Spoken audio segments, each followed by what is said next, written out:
and welcome back to my channel. Today I'm going to be taking you through all of the new books on my TBR. Now I'm a slow reader, but this is kind of my ideal TBR for 2025, although I can't promise that I will get to them all this year. Some of them might be next year, but I'm going to try my best. Now the last time I filmed a TBR was really not that long ago. I have read most of the fiction books on that list, but none of the non-fiction books yet. The 3 fiction books that are still on the list is Tomorrow, Tender as the Flesh and Book Lovers by Emily Henry. I definitely want to get them done this half of the year, but I'm also quite excited about some of the new ones I've picked up, so don't know when I'll read them, but I would quite like to finish up that TBR before really diving into this one. However, it's not that serious. I'm just going to do what the mood kind of takes me. Before I jump into my physical books, I just also want to say that I have restarted my Audible account. So I'm probably going to be doing some audiobooks as well. Quite like a different kind of audiobook to my physical books. Some types of books I prefer to just read and really get into, and other books, especially like long fantasy types that might not hold my attention span, I prefer to do as audiobooks. So the first audiobook I have downloaded for this month is Mistborn by Brandon Sanderson. There's been lots of discourse online about him recently. I don't know anything about him. I haven't read a single one of his books, but Mistborn sounded a little bit similar to the book I'm writing, so I was like, I have to read this. I have to see what it's about. I have to make sure mine is different, basically. And so that's the first audiobook on my list, and I may or may not do a review. I'll see. But it is quite long. Not sure when I'm going to listen to these audiobooks, in the car or whatnot, but I'll figure it out. That might not be an audiobook a month, but I would quite like to listen to at least one audiobook a month. We'll see how it goes. I need to workshop this a little bit. And other books on my TBR that aren't in this physical list is Onyx Storm, which isn't out yet as of filming. It probably will be out the week that this goes up though, so I'll probably be reading that first because I'm excited to see which of my theories were correct and which I was wrong about. Also, Sunrise on the Reaping, biggest Hunger Games fan ever. As soon as that comes out, I'll be dropping everything to read that one. And also Blue Sisters by Coco Mellors. I know it's been out for a while, but I'm waiting for the paperback so that it looks nice next to my Cleopatra and Frankenstein. So I'm going to pre-order that. I'm going to get that when it comes out. I'm not sure if I'll read it ASAP because it's not as exciting as Sunrise on the Reaping, but we shall see. I'll read that at some point in the next year or two, I suppose. Without further ado, let's get into my physical list. First we have The Invisible Life of Addie LaRue. As you can see, I've already started this. I'm over halfway through and really enjoying it so far, but I won't say any more. A review will be coming soon. It was a book club choice for a book club that I'm in, and so that's what drove me to pick it up. I know it's been very popular online and on TikTok and stuff for like a couple of years now. It wasn't one that I was really curious about, to be honest, until it was part of this book club, and then I was like, does look okay, I suppose I'll read it. But I am really enjoying it so far, so I am very glad that it was the choice for book club and that it inspired me to pick it up. Next on the list we have Red Rising. Everyone that's read this book will just not shut up about how good it is, especially the later books in the series more than this one. I am totally buying into the hype. I want to get into it. I want to find that love that I found with the Hunger Games, and I think this has the potential to maybe give me that. So I'm excited to start this one. I wasn't 100% sure about it at first because it's a little bit more sci-fi and I don't really read a lot of sci-fi. That's why I've not jumped in and got the whole set of the books. I want to give this a go, see how I like it. I am bearing in mind that the second one is maybe a bit better. But I'm optimistic. I think I will like it, and I'll let you know when I've read it and when I do a review. After that we have Hellbent by Leigh Bardugo. I really enjoyed Ninth House. I know it has some mixed reviews. I haven't seen any spoilers for this one, so I'm really excited to get into it and see what happens with Darlington and try to save him. It's kind of moody dark academia hell vibes, so I ideally would like to read this before the summer and the spring comes in while it's still winter. But who knows, I might get sidetracked, especially with the Hunger Games, Sunrise on the Reaping and Onyx Storm coming out, so it might end up being a later in the year, kind of September, October read again. We shall see. Next we have My Dark Vanessa, but I did plan on reading Lolita before I read this one. There's been lots of really high praise for it, so I'm really intrigued Don't know if I have to read Lolita first necessarily, but I did have my goals to read at least one classic this year, and I think that is the one that I'm going to read. So that's my little task, that's my little mission. Not getting too much into the blurb of these books and what they're about. A lot of these so far have been like really popular or they're part of a series, so look them up. There's hundreds of videos on them. However, this next one is maybe a little bit more fringe. It's called 4 Seasons in Japan. This is actually one I bought for my mum for her birthday, and she really liked it and kind of gave me it back. Same thing happened with Tomorrow. Bought it for her because I wasn't sure if I wanted to read it myself, but it sounded good, and she was like, it's really good. Here, you have it back. So this one, I'll read the back for you. It's set in Japan, so Flo has been suffering from a crisis in confidence until she stumbles upon a mysterious book on the Tokyo subway, and from the very first page she is transformed. She feels compelled to translate this forgotten novel, a decision which sets her on a path that will change her life. It's a story about a fierce and strict Ayako who runs a coffee shop in the small town of Onomichi when she has just taken guardianship of her grandson, aspiring artist Kyo. Haunted by family tragedy, both feel unable to open up to each other. As Flo follows these characters across the year in rural Japan, she quickly realises that she needs to venture outside the pages of the book and track down its elusive author. And as her two protagonists reveal themselves to have more in common with her life than first meets the eye, the lines between text and translator converge. The journey is just beginning. So from what my mum says, this is 2 stories in one. Basically, you've got the story that she finds and translates in the book, and you've got her story as well. And that's all I know about this one. My mum has good taste, so I trust that it's going to be good. But I'm not sure when I'll pick it up, just because I didn't pick it up with me in mind specifically, so maybe I'm not as driven and there's more on this list that I'm excited about, but it sounds like quite a nice one for like maybe summer, so maybe I'll read it in the summertime. Next we have something a little bit different. We have Poems for Tortured Souls, and this is basically just a collection of poetry, lots of classics, loads of really well-known authors. We have Shakespeare, Milton, Sir Walter Scott, Charles Dickens, Anne Bronte, Amy Lowell, William Blake, just loads of classics and poems that like it would be good to read. But as you may be able to tell from the title, this is a poetry collection inspired by the works of Taylor Swift. It contains a lot of the poems that seem to directly inspire some of her songs and her songwriting. The poetry is divided into some particular themes, so we've got folklore, love, heartache, revenge, and peace, which I just love the sound of, and I really love the artwork as well, like the snake with the flower. Really nice hardcover, nice quality book. It was just a lovely little gift to buy myself that I didn't need to buy, but did nonetheless. I've read some of them. I think I've read one category. Was super sleepy when I read it though, and it kind of just lulled me into more of a sleep, which was nice, but I need to read them again and actually pay attention next time. I think that's a good thing about poetry. You can read it and just like go with the vibes and not pay too much attention, or you can sit down and really analyze the structure and the word choice and everything about it.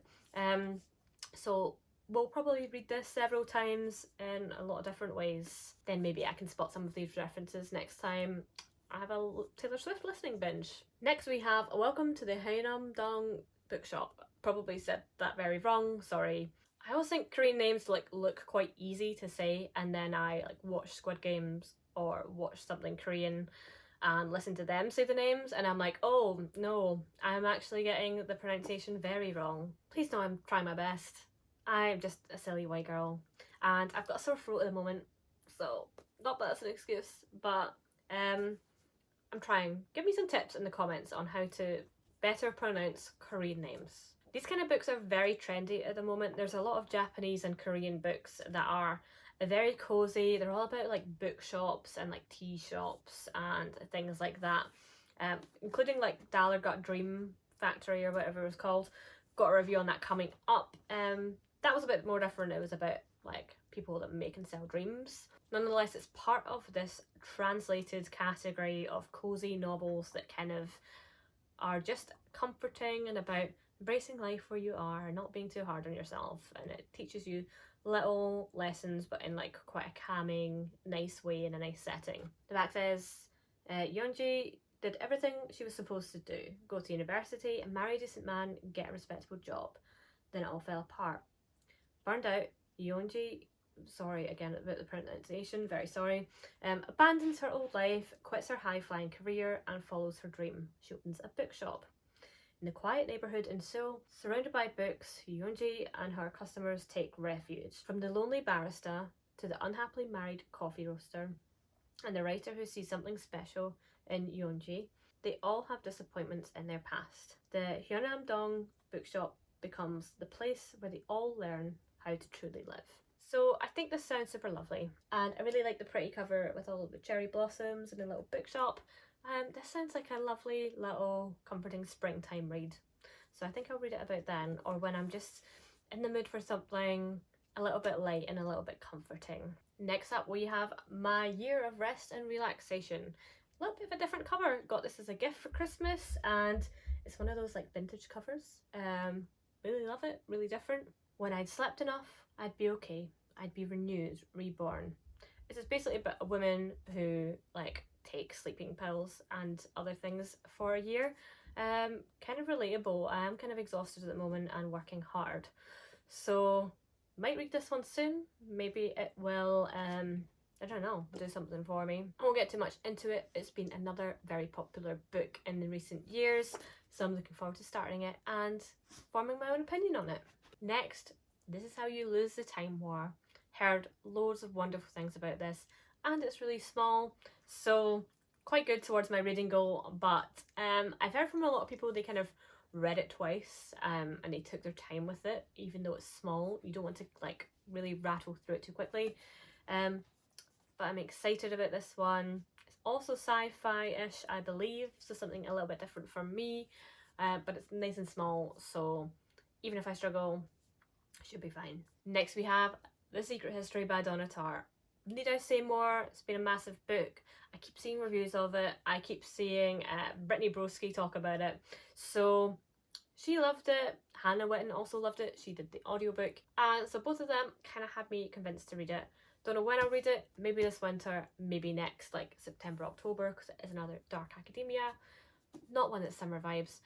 But we'll see. We'll see when I feel like it. And I'm excited about it. Although, I'm not happy that it came like really bashed like this. Thanks Amazon. Waterstones never have this issue. Amazon also, they put like a big sticker on the blurb of Red Rising that was very hard to peel off and is still kind of sticky. So Amazon, sort your shit out. Stop bashing my books before you give them to me. Thanks, but not really thanks. Anyway, moving on. Not me just being like a total brat, but Amazon kind of deserve it sometimes. So, sorry, not sorry. Next we have The Virgin Suicides. Another classic, so I guess I might read 2 classics this year if I get onto this one. Love this vintagey cover. Heard loads of great things about it. It's a classic, need I say more? Now we're into the Sarah J Maas portion of the video. Of course we've got A Court of Silver Flames. This is a lot of people's favourite or like second favourite, and it's in third person. It's about Nesta. I find Nesta quite interesting, honestly. I know people think she's a bitch, but I don't hate her. So I think I'll enjoy this one. It's massive, and if you've watched my other videos, you know how I felt about the other books in the series. I'm not as enamored with them as other people, safe to say, even though I don't hate them and I do find them entertaining. This one has more spunk, so maybe I'll have more fun with this one. I don't know, we'll see. But it's on the list. When I read it, I don't know when I'm going to read it, but it will be this year. It will definitely be this year. When the time of year comes around that I read the other 3, I will suddenly be in the mood to read it, so don't worry, it's coming at some point. It might just take like quite a long time. And following the same theme, we have Crown of Midnight. I read Throne of Glass last year. Thought it was okay. I know people love the series and they mostly love like the later books in the series. People always say the first Throne of Glass book isn't as good, or like they don't even remember what happened in it. I've not read Assassin's Blade, so I'm not doing the prequel first in the order. I've done Throne of Glass, I'm going to do this one, and then I might do Assassin's Blade or another one in Assassin's Blade. Don't know. Need to look up some of those videos and see when it was published. I want to do the published order. Even though I know she published Assassin's Blade Online on like her website or one of those websites, one of those fanfiction-y, substacky kind of websites before the rest of the series came out. So I know it's up for debate, but that's just how I'm doing it, okay? I just thought Throne of Glass was okay. I'll do a review on it at some point. I think I'll read this and then do a review of them both maybe, because some people say this book's a bit better. So that'll help me give it the benefit of the doubt a little bit more. Don't hate me. I'm sure I will like the other books in the series, like the later books when it gets a bit more interesting. But you know, I very nearly didn't continue with the series, so here we are. I've decided actually I am a little bit curious, and I actually maybe do want to get in on the hype, and I don't want to be a contrarian. I don't want to be like, oh, I don't like that. I want to be like, yes, that's amazing. Let's have fun. Let's talk about it. Not trying to be a curmudgeon. I'm trying to enjoy them as well.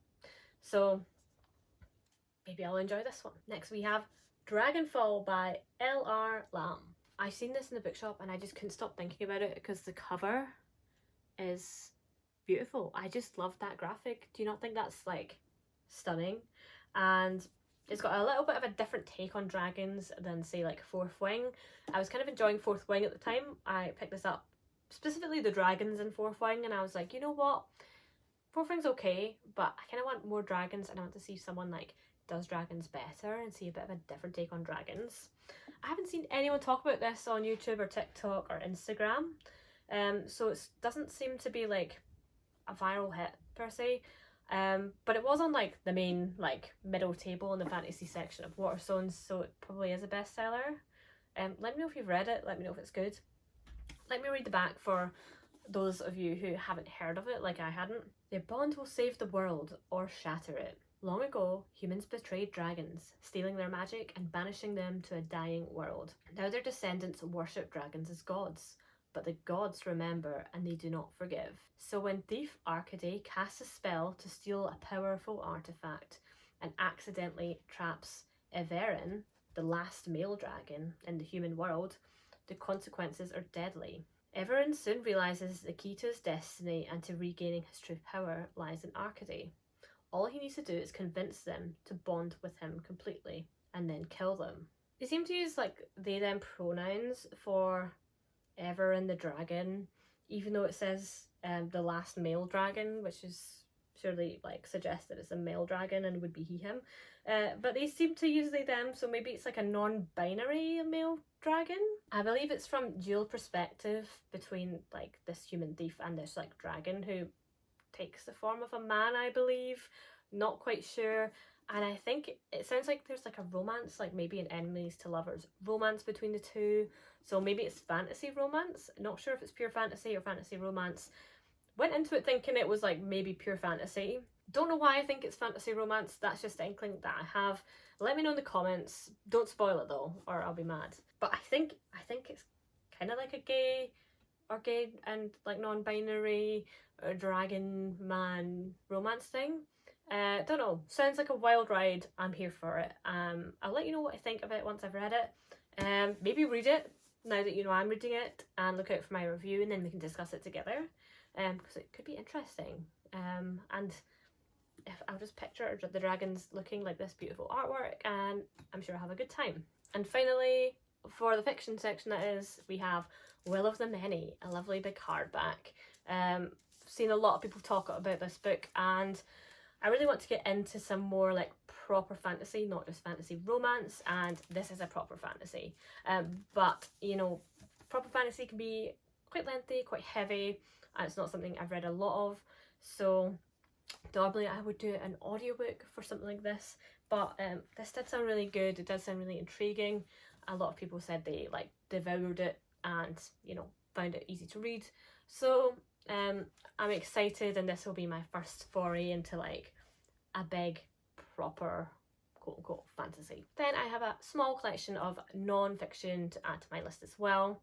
I have Connection Training's book on my Kindle, which is a horse training book, which I'm going to be reading. that'll be one of my equine behaviour books for the year, which was in my like goals for the year, reading resolutions kind of video. And the second animal behaviour book that I'll be reading is Don't Shoot the Dog by Karen Pryor. Karen Pryor just passed away last week. What a legend. She made huge contributions to the field of animal behaviour and training. It is criminal that I've not read this book yet, and I made a start, and it's really good. She doesn't just talk about animal training, she talks about people, the application of learning theory in your like relationships with people as well, which is very useful. I will do a video on this. That will give you a little bit of an insight into me and what I do for like an actual real job as well. And I do think lots of people could benefit from reading some of these books, because lots of you have pets at home. This will help you with your pets.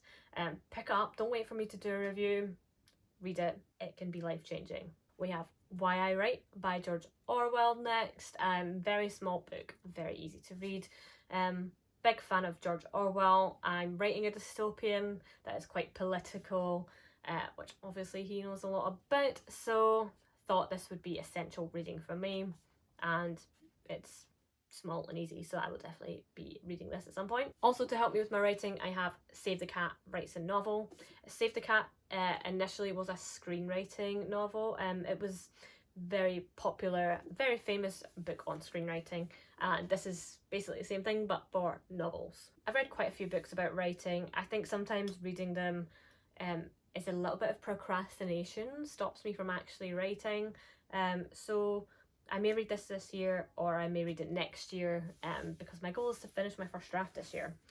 So I don't want to get too bogged down in like changing things at this stage. It might help me write the second half of the book, which I'm doing this year. But I don't know. I think I will just crack on with writing it. But I'll definitely be giving this a read before I, put the book in a drawer, come back to it and start the reviewing and editing process. Because that is the time to go away and learn a little bit more and get in the headspace for editing. And finally, we have The Duck That Won the Lottery by Julian Baggini, who is a philosopher. It is about 100 basically bad arguments. He did another book which I loved. It was 100 Thought Experiments. It was called The Pig That Wants to Be Eaten and 99 Other Thought Experiments. And I found those so fascinating. They were each just like a couple of pages long. It dove into a lot of different philosophical kind of topics, different philosophers as well. So it was quite a good overview of the topic. This one is similar format, but it kind of goes through like logical fallacies and all of the different bad arguments. Oh, sorry, my voice is dying. I don't think I'm going to film as much as I thought I was tonight, but I really loved it. I think that book in particular, and probably some of his other books as well, are a good introduction to philosophy. I think all of his books are to like varying levels, and this one and the Thought Experiment ones was like more accessible. But it's a very old book. I could only find it secondhand online, and it's so secondhand it's like a bit messed up. And in it, I found a train ticket from 2009, and it came from like a secondhand seller on Amazon. And also like a boarding pass so old that you don't know where it was even from. So grosses me out a little bit like how old it is, but I do like getting shiny new books. That's a bit problematic of me. Good to get secondhand when you can, I suppose, and beggars can't be choosers. So I'm excited to read it, but I kind of want to put on some hand sanitizer before touching this one, honestly. But that's everything. Let me know if you've read any of these books and what you thought without spoiling it. Don't spoil it or I will not be happy. And subscribe to my channel if you can't wait to see me review these books. Can't promise it'll be soon, might be a while, but my one on the Invisible Life of Addie LaRue will be quite soon because I'm nearly finished with it. And so will Onyx Storm, because that's probably what I'm going to read next when it comes out. So subscribe to my channel to make sure you don't miss a thing, and I'll see you in the next one. Bye, thanks for watching.